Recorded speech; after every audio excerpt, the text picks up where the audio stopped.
Close your eyes for a second and picture it.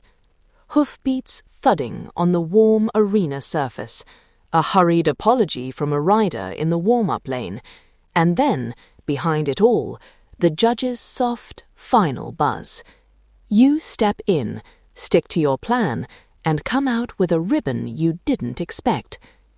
That ribbon started with one small change, swapping a bendy, optimistic line for a direct, rideable track. Today, I'm going to show you how to make that kind of decision on purpose, not by luck. I love that image, and for listeners who want the short version, this episode gives you a simple, safety-first 3-skill framework. Map the rain, do quick stride math, and look through a course designer's eye, plus a 3-session practice plan you can download and use immediately. Before we dive in, quick safety checklist you'll use the first time you try these drills. Helmet on, coach or experienced friend present. Start with poles or ground rails only, and film the attempt. If you follow that, you'll get clear feedback and stay safe while you learn. Add one more. Set a time limit for the session. Keep it short, 15 to 40 minutes, so you stay focused. If anything feels tense, stop and reset. That keeps the horse's confidence intact and helps you make better line choices next ride. Here's the pain point. Great technique won't save a bad line. You can have a perfect canter and takeoff, but if you've chosen a line that fights your horse's balance or reads poorly to the judge, you're paying with rails and lost placings. It's frustrating because the fix isn't more training at that moment, it's better choices. Exactly. Riders freeze under pressure because they try to overtune technique mid-course. Our job is to give you a repeatable process so choice becomes automatic. You choose lines you can ride consistently. Thesis in one sentence. View the ring through 3 lenses: geometry, your horse, and the judge's eye. Geometry gives you options. Your horse sets the practical limit, and the judge decides what looks tidy. If you balance those 3, you're choosing lines that score. Quick mini case. An adult amateur I worked with kept struggling on a bending line that required sharp balance changes. It looked competitive. It even drew gasps from the warm-up crowd. But in the show ring, she either rushed, hit a rail, or got pinched and had an awkward approach. We changed one thing. Instead of forcing the bend, she rode a slightly longer direct track between the same jumps. Her horse stayed balanced, approaches were tidy, and she moved up 3 places. The crowd didn't gasp, but the judge noticed clean riding and rewarded it. Technically, the direct line reduced lateral balance demands and kept the horse in a consistent canter. The geometry change meant one less lateral adjustment before takeoff, fewer opportunities to lose rhythm. That's the kind of trade-off judges value: tidy rhythm over flashy risk. All right, skill 1, map the ring. Start on foot. Walk your arena with 8 mental markers: corners, each long side quarter, center line, and the approach gates you use. Stand at each marker and note 2 things: sight lines to the next jump and where your horse naturally balances at that point. Then mount and replicate the same walk pattern at the canter, using poles set as visual markers. Drill for it. Pole map progression. Place 3 ground poles to show your planned track: a straight, a gentle bending line, and a tighter bending line. Start by walking the track on foot, then trot through the poles, then canter when both you and the horse feel consistent. Keep heights at poles only until everything feels repeatable. Skill 2, quick stride math. Simple cues to know when to adjust.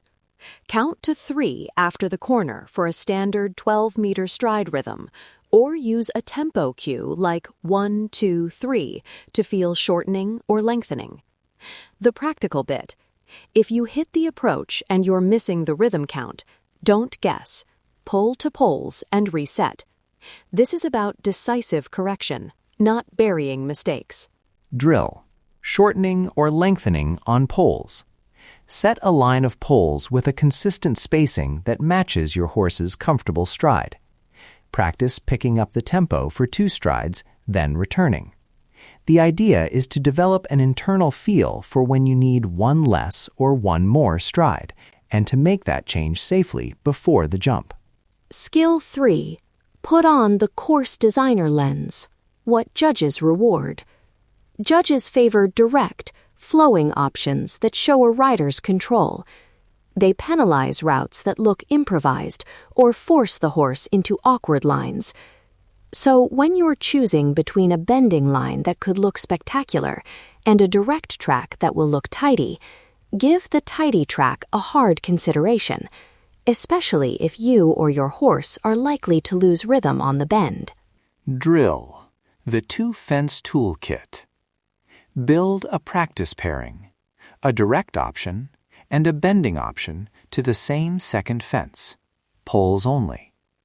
Ride each option 3 times with a short break between attempts. Film both attempts. Look for consistency, balance, and the quality of the canter into the second fence. That's what judges will see. Integration time.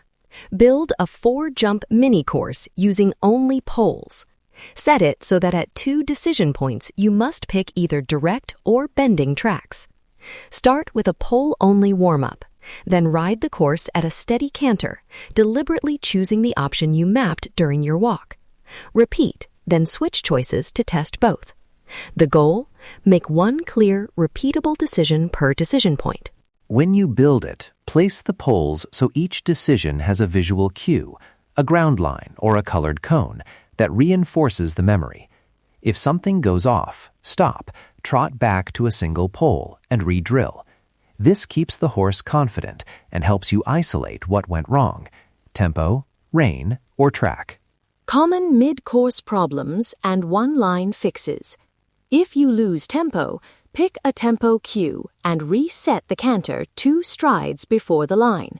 If your rein gets heavy, lighten and rebalance through a small circle. If your track is off, don't overcorrect. Instead, take the safer direct option and collect afterwards.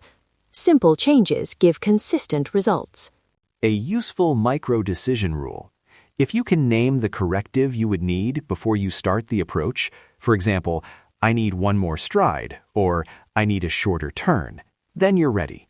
If you can't, choose the option that reduces required corrections. Practice plan overview. We made a downloadable 3-session plan. Session 1 is 15 minutes. Ring mapping on foot, pole map progression, and 2-fence toolkit on poles. Session 2 is 25 minutes. Stride math drills, pole progressions, and begin the 4-jump mini course at poles. Session 3 is 35 to 40 minutes. Build and ride the mini course, film runs, and compare the direct versus bending attempts against the diagrams. Only raise height when all reps feel consistent and your coach agrees. Remember the safety mitigations baked into the plan. Start with poles, have a coach present, film the runs, and stick to the 15-40-minute session lengths.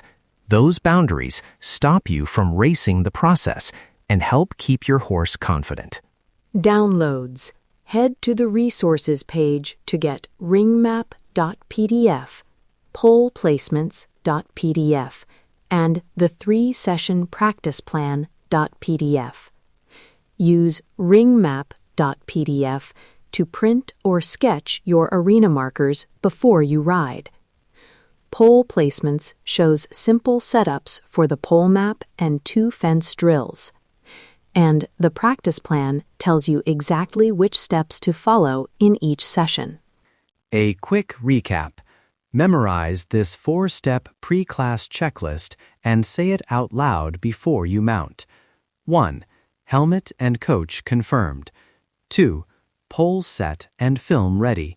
3. Session length set. 4. Target lines chosen. Repeated each session to reduce in-ring overthinking. And finally, have fun. The point of learning repeatable line choice is to make riding more enjoyable and less stressful. Try the drills, film them, and celebrate the tidy rounds, the quiet ones that the judge rewards. That's progress. Thanks for listening. Go download the PDFs, start with polls, and remember the safety checklist. See you in the next episode and enjoy your ride.